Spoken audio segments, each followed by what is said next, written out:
Welcome back to the Gridiron Expert. We're continuing our Big Ten football predictions today, and our next team, the Iowa Hawkeyes. Iowa surprised everybody 2 years ago when they went 12-0 in the regular season and were just one play away from making the college football playoff. Unfortunately, they lost their last two games to Michigan State in the Big Ten championship game and then got annihilated by Stanford in the Rose Bowl. Last year they went 8-5, had a pretty good year, but they are also the victim of one of the biggest upsets when they were number 13 and lost to North Dakota State. They ended up slipping up a little bit after that. Finished the season 8-5, but lost to Florida very badly in their bowl game as well. So Kirk Ferentz is back for his 19th year at Iowa.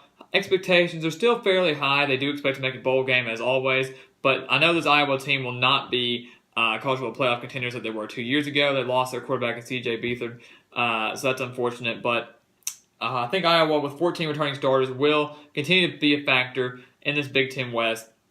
And any team that has to travel to Iowa needs to be on the lookout because they're a very dangerous team at home. And so I think they could be able to spring off a few upsets. So let's see how they're going to do this season. Open up the season against Wyoming. Most people would immediately peg that as a win. But what you have to realize is Wyoming is home to one of the best quarterbacks in the nation in Josh Allen. So if he stays healthy, and he should throughout the majority of this game, and he plays at the level that he played at last season, he could give Iowa some fits. Now, Iowa does have a more experienced defense with 8 returning starters on that side of the ball, and they're more of a defensive team this year, I think. So I do have faith in them, and I am going to give them the win over Wyoming. But they need to watch out for Josh Allen. Any team that faces Wyoming needs to watch out for Josh Allen because he's going to be dangerous. Not Heisman Trophy contender, but potential number 1 NFL draft pick next year. So everybody needs to watch out for that. In Iowa State, typical in-state rivalry game, very fun one to watch. Any team that has to travel to Iowa State has to watch out as well because Iowa State never puts up the wins, but they sure do give teams fights when they have to travel to Iowa State. Now, I don't think Iowa will lose this game. I think Iowa State's in for another pretty rough year in the Big 12, but Iowa needs to watch out when they travel here because they could spring the upset. Iowa State's going to get there eventually with their new head coach. He's been there for this will be his second year. So Iowa State will eventually get back to a bowl game and be very competitive in the Big 12. But as of right now, I'm going to give Iowa the win. And then North Texas, no-brainer there. I think they should take care of business there. And then they start off Big 10 play against Penn State. And as I've said repeatedly, I mean, their key players, Tracy McSorley at quarterback and Saquon Barkley at running back. Saquon Barkley could be the best running back in the nation right now. They get Penn State at home. They're very lucky. And as I've said before, teams need to watch out when they travel to Iowa. So this could potentially be an upset for Penn State. But I don't think Iowa's going to have enough on offensively, to defeat Penn State in this one. And Penn State will have enough offensively to win. And so I'm going to give the Hawkeyes their first loss of the season. They're going to have an 0-1 start in Big Ten play. And then things don't get any easier when they have to travel to Michigan State. Another fairly tough place to play. And Michigan State, a team that had a horrible year last year, going 3-9, is going to bounce back. Mark D'Antonio will not let them miss out on a bowl this season. So I think he's going to win the games they need to win. And this is going to be one of them over an Iowa team. Both teams fairly average this season. So this could be key on which team goes to a bowl game. I think Iowa's going to lose this game, unfortunately for them. I don't like that it's on the road. And I don't like that they could be facing a very angry Michigan State team. Then Illinois, back at home. Illinois, a team that's usually at the cellar of the Big Ten West. Shouldn't have to worry much about this. I think they're going to get the win over Illinois there. And actually, it's not a bad start. 4-2, 1-2 in conference going into the bye week, and almost finishing out in October. Not a horrible start for Iowa. Probably not where they want to be. I'm sure they'd love to get a win, especially at Michigan State, because I think that's more realistic. But right now, I'm going to peg that as a loss. And then coming off the bye week, they're rested. They're facing a very dangerous Northwestern team, a team that I think, once again, could surprise a lot of people and be a big threat in this Big Ten West. With it being on the road, even though Iowa's going to be rested, I'm going to predict a loss. Not just because it's on the road, because Northwestern is just going to be better on both sides of the ball. They're going to have a lot to play for. Right now, Iowa's already out of the Big Ten title race, if you ask me, with those 2 losses there. And Northwestern's just going to be the better team overall this season. And I think Iowa loses that off after a bye week. Well, they get Minnesota at home. Minnesota, a team now led by P.J. Fleck, will be pretty average this season in the Big Ten. Should have a good year under Fleck in his first year at Minnesota. But I think Iowa will end up getting the win. They're going to need to stop the bleeding after losing 3 of their last 4 games. They're going to really be in desperate need of a win. I think they're going to get it over the Golden Gophers in the final game of October. And now they're at 5 wins, 1 win away from a bowl game. However, look at that schedule. Look at that final stretch of November. Ohio State, at Wisconsin, Purdue, and at Nebraska. So 2 very difficult road games, and then back-to-back games over the top 2 teams in the Big Ten. So they were very unfortunate in drawing that.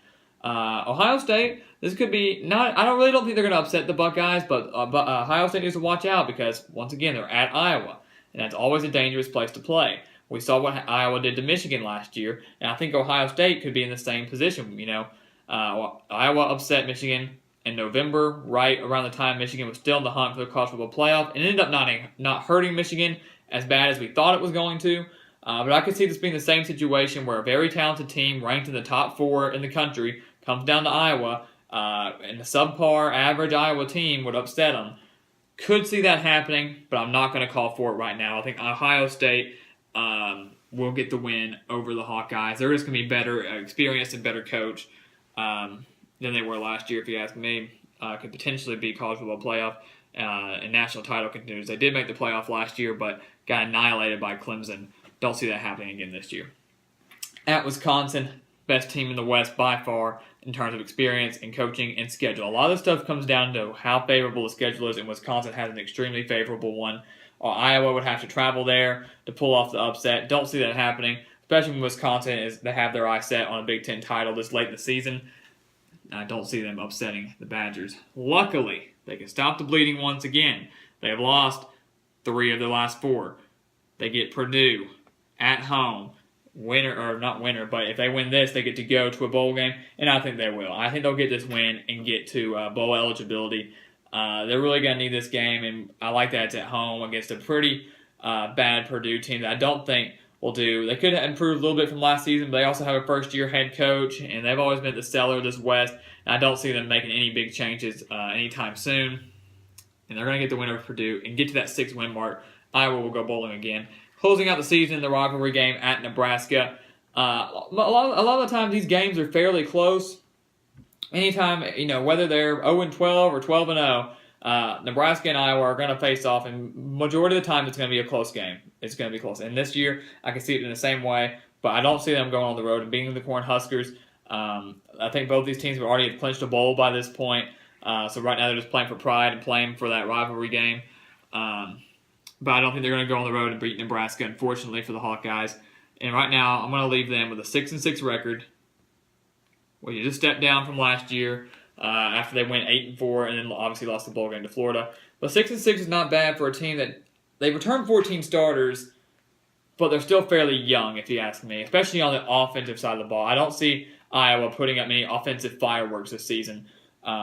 So I think 6-6 is very reasonable, and the schedule, like I said, is very difficult as well. They draw Ohio State and Penn State out of the East, which is very unfortunate for them, and then they draw Wisconsin and Northwestern both on the road, which doesn't help them out at all. So that's almost, not guaranteed, but almost a guaranteed 4 losses right there.